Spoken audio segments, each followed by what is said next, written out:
welcome back. We are on Planet Novalis in Ratchet and Clank, the original 2002 release from PlayStation 2. We got our first infobot, which is like the key to the next planet. It was an advertisement with Captain Quark, and that's who we're looking for right now.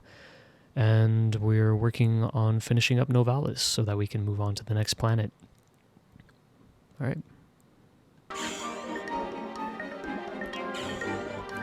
So picking up right where we left off, we're in this kind of platforming area where they tried to emphasize the platforming mechanics of this game. There are quite a few platforming puzzles that are going to be a challenge later on, I can already tell you, because of the controls being a little bit more limited in this format. Again, these games were made for CRT, and functionally, they are best on CRT. But here we are. It looks crisp and clean, so everyone can enjoy. Dad, blast it! Look, plumber's crack. What did you just say? I said, look, the plumber's back. All right, wise guy. Shouldn't you be on one of them escape transports? Escape transports? Newsflash, giant robots attacking! The escape transports are taking all the rich folks off this god-darn planet. So why aren't you on one? Socioeconomic disparity. What? He hasn't got enough bolts. Working people have to wait for Captain Quark to save us. Well, got anything worth a lot of bolts? I got this thing. Shows two weirdos ditching their ship. It's got coordinates to a desert planet, too. An infobot. Ratchet, we could use that. Plumber's Back is one of my favorite running gags in the Ratchet and Clank series. It comes back in like every game, and it also shows their growth in character. Like right now, Ratchet's kind of a not the nicest guy about it, and he's like, this guy, plumber doing his job, whatever. But every game after that, he's like, hey, the plumber's back, and it's kind of wholesome, a little bit of character growth there. Anyways, we're just gonna buy this.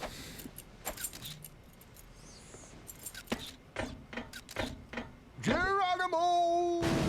Did he just slide down a sewer pipe? Oh boy, you have no idea what's coming. Mayday, mayday! This is the solar ship Radical. We seem to be under attack from the planet's surface. Relax, kid. It looks like some sort of fireworks display. Probably in your honor. Whoa! That was close! Ah! Pipe down, I can't concentrate. But we've been hit! An unexpected detour. When we land, I'll see if I can scare up an exhibition for you. We're not gonna live that long! Kid, let's M-screen! Eject! Eject! Did you see that guy on the left? That was Skid McMarks. Does he know Captain Quark? I doubt it. He's a pro hoverboarder, always going off about how cool he is. Looks like he's in trouble. I'll say. I've never seen him look so freaked out. Alright, now we can go to another planet. So, I don't know if anybody else grew up with this phrase. It's another example of the humor they were trying to maintain in this series. Skid marks is what happens to your underwear if you don't wipe consistently. And that's the joke they're trying to make there, that this guy, even though he's like cool and all, yeah, I don't know. It's just one of those little things that they hid that joke in there, and some people get it, some people don't. I didn't get it when I was little until my dad saw that part and he started laughing. But yeah. So now we can go to two new planets. We can go to Metropolis, or we can go to Aridia. So, where do you think we should go first? Yeah, no, I'm not gonna play that game.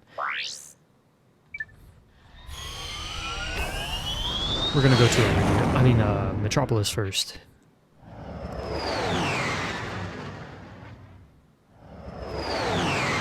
Metropolis is where we will get the helipad. It's kind of weird that they made Kerwan black and white in this game. I'm not sure why they did that. That's how it was back then, too. That's not a graphical glitch. Even though it's such a colorful planet. I think maybe it's just one of those things they overlooked. Maybe it was the concept image and they just forgot about it. Not sure. But here we are, Metropolis. On the PlayStation 2, this was amazing that they could just put this whole city-looking scape in here. It really feels like you're in the middle of the city. And I remember this blowing my mind when I was a kid. Today it's a little bit less impressive, but it's still something to appreciate. Our next weapon available is the blaster. I'm gonna see if I can pass on this one, because it's very weak and I don't think it's that useful. We got other things we gotta spend money on. Again, the bolts are kind of the progression limiting... Oop. Oh! The bolts are kind of the progression limiting step here. So I just want to make sure that we have plenty up until I can do my exploit. Then we can buy all the weapons we need. And now we're introducing the red crates. Oh yeah, that's right. Something I wanted to bring up before, the music in this game is extremely unique. In this game series, actually. It was written by French composer David Bourgeot. And David Bourgeot. And he had a very unique vision for the direction of these soundtracks. It's such unique music. When I listen to them, I know distinctly who wrote them and where they are from. It's such unique music. Welcome to the Captain Quark Fitness Course. If you're strong enough, fast enough, and clever enough to beat my fitness challenge, you will receive a reward from my head trainer. Simply make your way to the third island to complete the course. Good luck! Quark Enterprises is not responsible for sprains, broken bones, snapped tendons, bruised egos, or accidental death incurred while taking the challenge. Excuse me, Captain, but we have more pressing issues. We urgently need your assistance. Clank, Yes? do you notice anything unusual about Captain Quark? Well, I find the fact that he has a spring where his leg should be to be quite puzzling. And why do you think that is? Possibly an injury incurred while battling evil? This isn't the real Captain Quark, you numbskull. It's a robot. Oh. Yeah, Clank is very book smart. Not very smart otherwise. So we're gonna see a lot of that in this game. He grows from it, but for now, yeah, that's just what we're dealing with.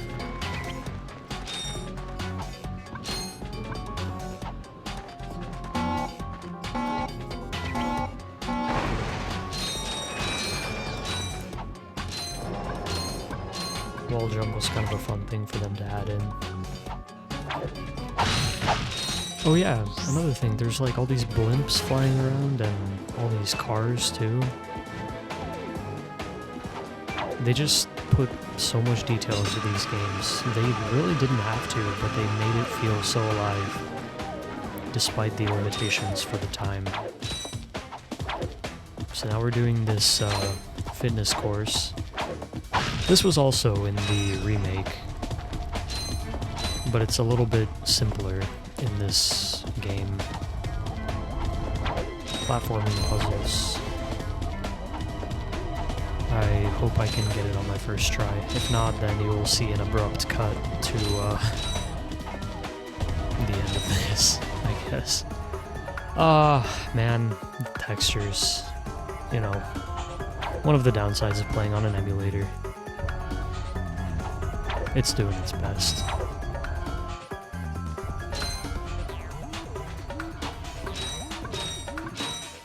Alright, we made it. plenty of reward up here. And again, the bolts are kind of like a progression control here, so I don't know. We already had to buy one key item. What do you think's gonna happen here? Listen up, you loudballs! That was the most pathetic display I have ever seen on that obstacle course! What do you mean? We finished the circuit, ma'am. Oh yeah, but it is weak. When I was competing, I would devour courses like that for breakfast. Bet that's not all. If it were up to me, Jesus. you would drill for the rest of the day. But somehow you managed to impress that fool Captain Quark. Captain Quark knows about us? He certainly does. And worst of all, he wants me to give you a prize for that ridiculous performance. Cool, what is it? I'm supposed to give you a swing shot, so you can sway to and fro like little insects. All right, let's see it. Not so fast. Today, the two of you disgraced my obstacle course, so I am going to make you pay. But that prize is ours from the captain. That's not fair. Too bad, life's not fair. And yep, there we go. Gotta pay for another key item. Sweet. I bet Captain Quark uses stuff like this all the time. Ha! Real men can swing without silly toys like that. The two of you make me sick. Brutal. She comes back in a later game. She's a little bit nicer then. But in this game, not at all. Anyways, we got the swing shot.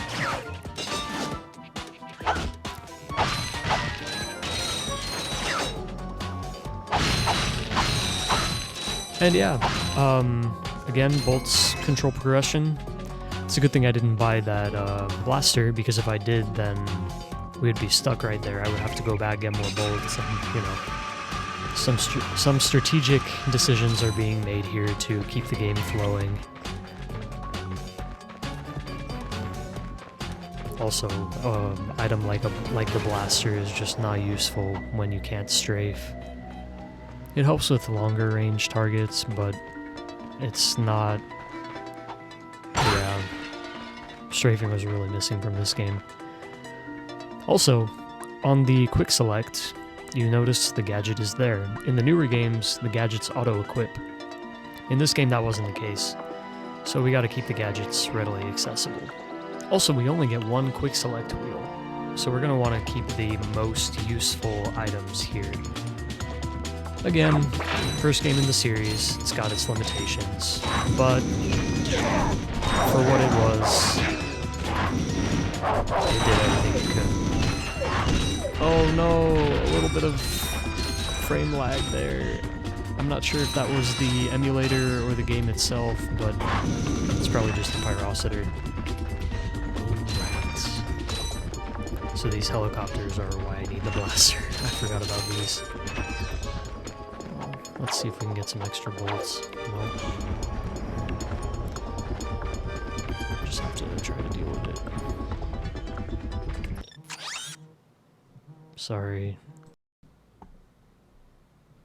Got my phone charging over here, and I forgot to set it to Do Not Disturb. Just one of the processes of learning how to do this.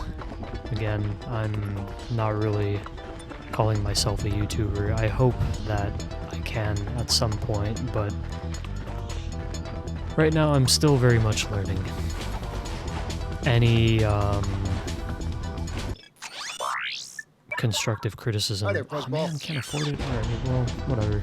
Story of my life. Any constructive criticism is very welcome. I'm doing my best over here, so I'm always happy to learn. Alright, well, we can afford it now. I'm just gonna skip to after I have it.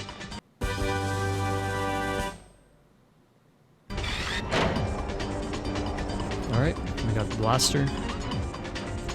One of the less useful items in the game because of the way this game is designed, but we do need it to get past that helicopter. there will be another one later too. There's a weapon much later in the game that will help us even more against these. Now you can see it's not even that long range. And I mean, we get a good amount of bolts from that, so that's nice. Oh yeah, I forgot. They actually did auto-target in this, so that's kind of nice.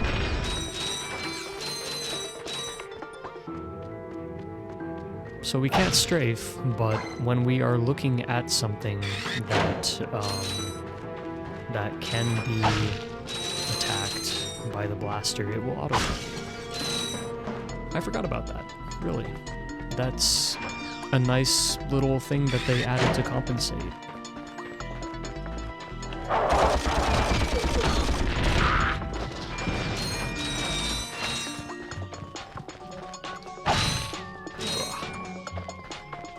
Camera issues. Speaking of cameras,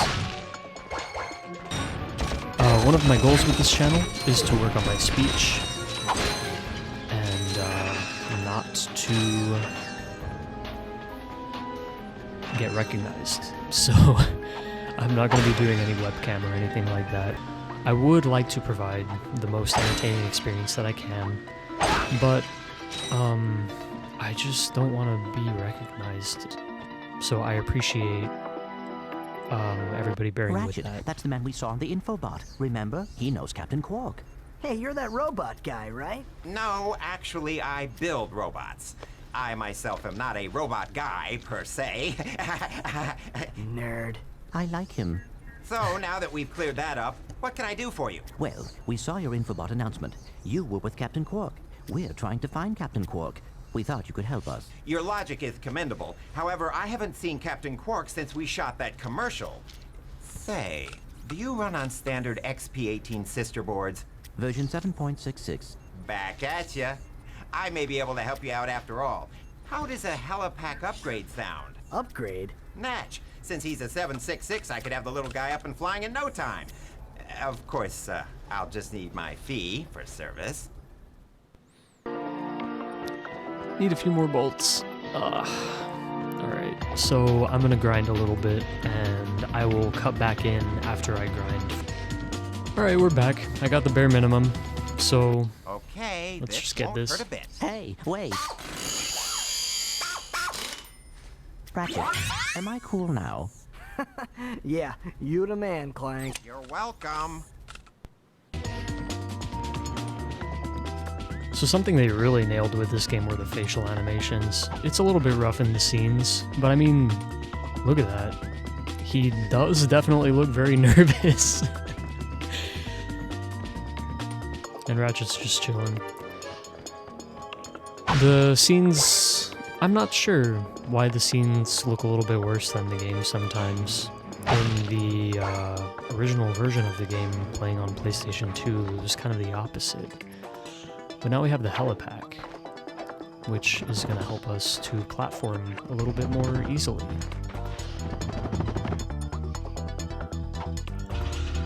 You got these basic functions like in most platforming games where you can glide, you can long jump, or you can high jump. So that's going to help us out a lot.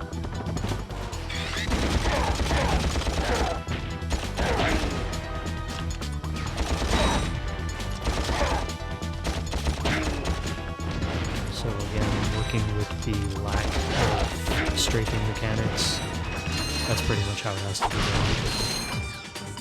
There are some levels later on that I'm dreading because of the added difficulties of trying to keep a steady flow of speech coming while also dealing with the latency and the lack of strafing. This game, although it aged very well in a lot of ways, it does come with its difficulties. And you know what? Sometimes challenge is a good thing. It's not really in the design, because I mean, they give you a lot of tools to overcome those issues. You just have to be careful with how you play the game.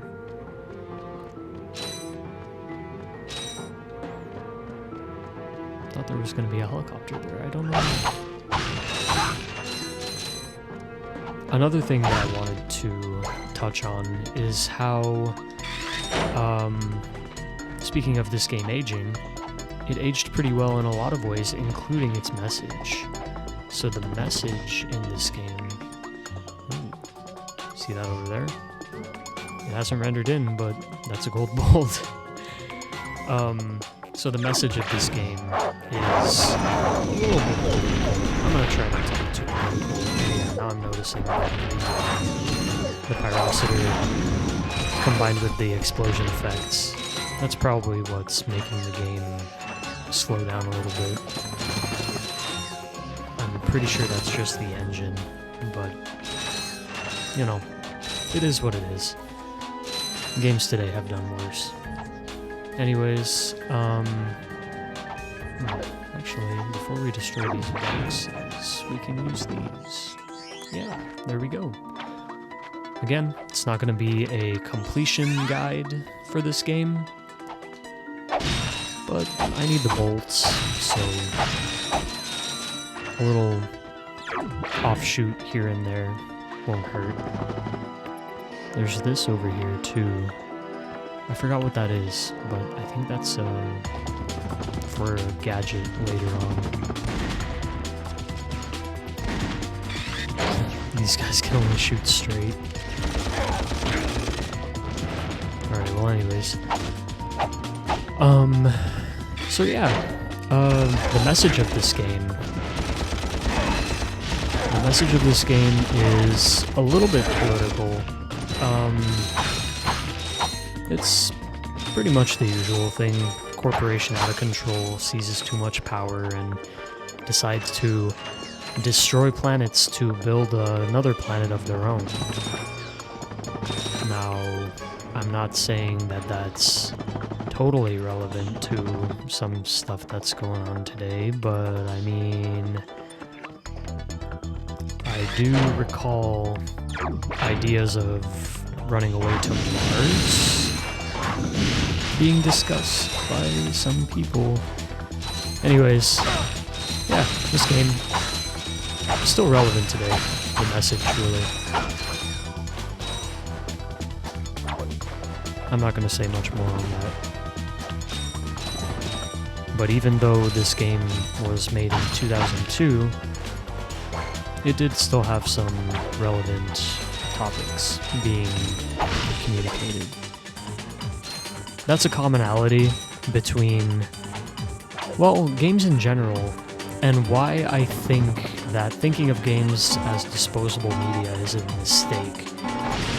Because, I mean, some games are all about the graphics, and those games tend to fall off very quickly, because what looks super real today may not look so real tomorrow.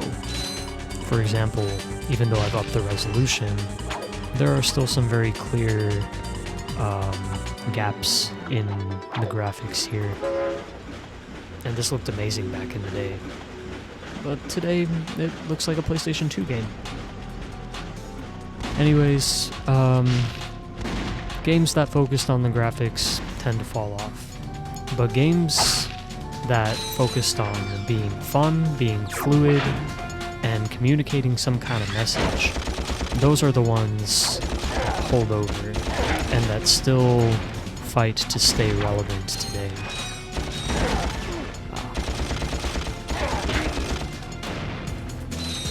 Games like this.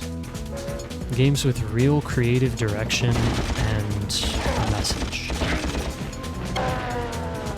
There's another game that came out on PlayStation 2 that I might play. I've never actually beaten it, but I love playing it and I keep getting lost in it, and that's part of why I haven't finished it, is because I just keep on getting lost in it. And that game is Okami for the PlayStation 2. Okami is a game that was designed to look like a painting. Like a calligraphy style. Well, no, not calligraphy, I'm sorry. That's not right. But a Japanese style painting. and it's beautiful. Absolutely beautiful game. But I've never beaten it. And if you haven't heard of it, it's been remastered several times. It's one of those games that never fell off the radar. People loved it. People were passionate about it enough to remaster it, so they did. Just a moment. Greetings, Executive Chairman Drek. Dispense with the pleasantries, Lieutenant. My sources tell me you're behind schedule. You must prepare this planet to be harvested for our new world. Yes, sir. As you can see, everything is moving along as planned. I'm counting on you, Lieutenant. And as your former commander can tell you, I don't take disappointment well. Yes, sir. I won't fail. Drek is destroying yet another planet. Yeah, but if that's the kind of help he's getting, I don't think we have anything to worry about.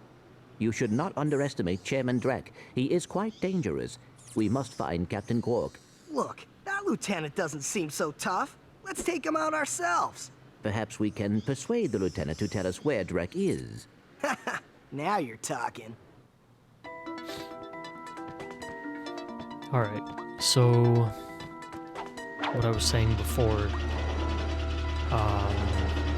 yeah, Okami, very stylized game. Hang on, let me check the map here, make sure I didn't miss anything. Alright, there's this gray area over here. I can probably reach it with my helipack.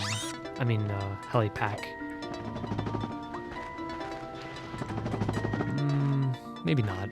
Nah, I'm not going for full completion of this. If that is something that everybody wants to see, then I can do that. If it legitimately bothers some of you that I'm not going somewhere or I'm missing something, don't worry about it. We can go through everything, if that's what you want. Otherwise, I'm just going to be sharing the story. We have this planet, which was not included in the remake.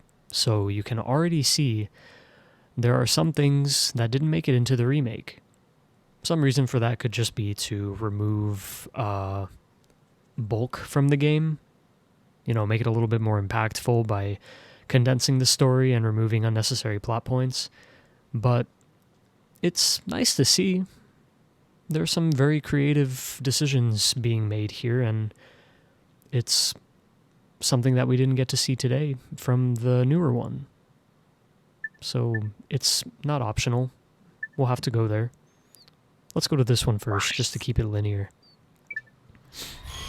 Anyways, yeah, I've never beaten Okami.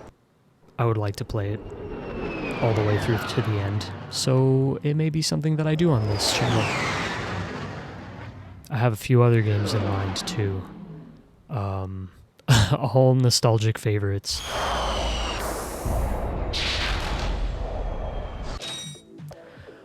So something you might notice, the lack of load screens in this game. This game doesn't have, I don't think it has any load screens. And that's because the loading is happening when you're transitioning planets. Everything loads between when you transition from one planet to another. And that was also, like, incredible for that time. Every game had load screens. Every game was making you wait.